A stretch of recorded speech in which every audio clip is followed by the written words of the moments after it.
हिमाचल प्रदेश आज 75वीं वर्षगांठ मना रहा है। शिमला के ऐतिहासिक रिज मैदान पर जिला स्तरीय समारोह का आयोजन किया गया। हिमाचल दिवस पर इस समारोह में मुख्य अतिथि के रूप में शहरी विकास मंत्री सुरेश भारद्वाज शामिल हुए। उन्होंने ध्वजारोहण किया व परेड की सलामी ली। इस दौरान जिला में उत्कृष्ट सेवाओं व बेहतरीन प्रदर्शन करने वाले लोगों को सम्मानित भी किया गया व सांस्कृतिक कार्यक्रम भी प्रस्तुत किए गए। शहरी विकास मंत्री ने हिमाचल दिवस की सभी प्रदेशवासियों को शुभकामनाएं दी। उन्होंने कहा कि स्वतंत्रता के बाद 15 अप्रैल 1948 को 30 रियासतों से हिमाचल बना। आज प्रदेश के जनता के प्रयासों से हिमाचल अग्रणी राज्यों की श्रेणी में है। पंजाब दस्तक के लिए सुरेंद्र राणा की रिपोर्ट।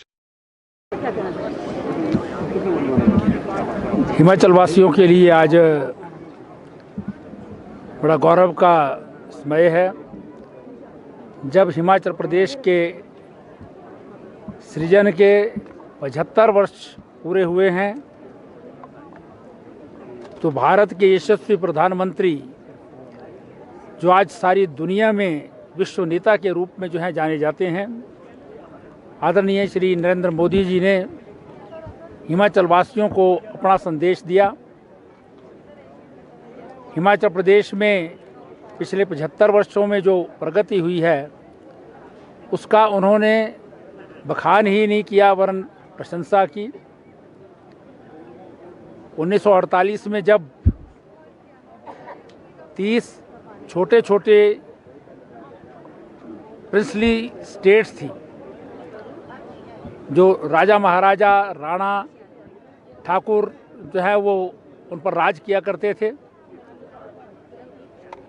उनके अस्तित्व का सवाल पैदा हुआ कि भारत की आज़ादी के बाद वो किसी पड़ोसी बड़े राज्य में शामिल हों या अलग अस्तित्व बनाया जा सके।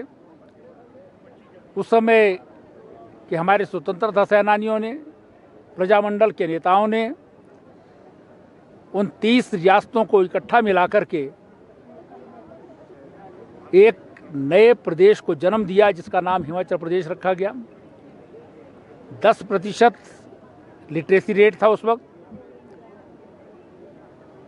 कहीं सड़क नहीं थी, कालका से शिमला तक की एक नैरो गेज की ट्रेन चलती थी और जो वर्तमान हिमाचल प्रदेश के अन्य हिस्से हैं उसमें जोगिंदरनगर तक एक छोटी सी ट्रेन थी। क्योंकि चाय के बागान थे इसलिए अंग्रेज़ अपनी सुविधा के लिए उस प्रकार की जो है वो ट्रेन इत्यादि की व्यवस्था करते थे। तो आज़ादी के बाद, हिमाचल प्रदेश के निर्माण के बाद हिमाचल प्रदेश ने जो है वो अथाह प्रगति की है। 10% लिटरेसी के स्थान पर आज 99% जो है लिटरेसी रेट है। अगर मैं कहूँ कि ये 100% है, अगर माइग्रेटरी लेबर इत्यादि को जो है वो इससे बाहर निकाल दिया जाए तो अतिशयोक्ति नहीं होगी। हिमाचल प्रदेश जहाँ आर्थिकी बहुत कमज़ोर थी, आज अर्थव्यवस्था की दृष्टि से सेब राज्य के रूप में इसे जाना जाता है। 5000 करोड़ की आर्थिकी सेब के कारण है।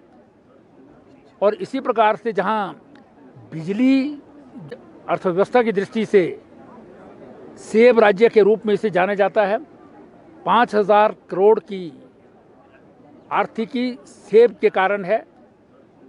और इसी प्रकार से जहाँ बिजली जो है वो घरों में रोशनी के लिए नहीं होती थी, आज उस हिमाचल प्रदेश के प्रत्येक घर में बिजली का बल्ब टिमटिमाता है।